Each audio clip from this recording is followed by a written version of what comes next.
Korjira habatura batwire nibimukasha hamwenda zekero okuza kutaha amaizi g'ebyagana tukatandika nitutura umurye cyangwa tukutaha mu kiziba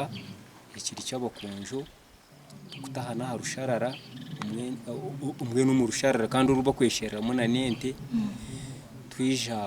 na n'ikiziba kikaba kigo mu itaka ry'umuntu nawe atandika kutubingamo we atukiza kuza kutaha tushanga aryo mu kukitabana kaba tuzahabiziba utaha amaizi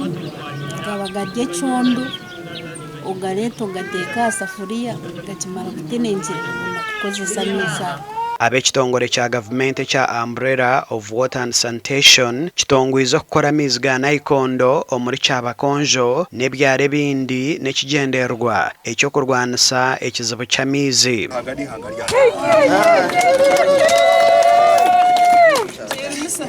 Tukwantu y'amaizi kishami tugareta kusavinga ebyaro bina twatandika kusavinga ebyaro bina konkantu zo kumantongeraho anza kumantongera n'ebyare bindi bashobora amaizi agize omwenzi kana ho kace n'abene barebe amaizi omukubanza konkato of course mwabire used mu kimangu amaizi twagaresere tuteka ho metazi. Sam Muchunguzi mukuru w'entebe ya katano ahabwa district age asimira umurimo oguriyo no gukorwa okuhwera abatura okuhona amaizi g'ebyagana konka hatiyo Umbrella ke kubane yishamu yatahamu bashomese ibintu by'ubuyonjo bakagreso kubasheme kubona gukoresa amaizi hati kibangereta gucacendeza endwara izwe ndwara gasha kwa Aneta Tukunda.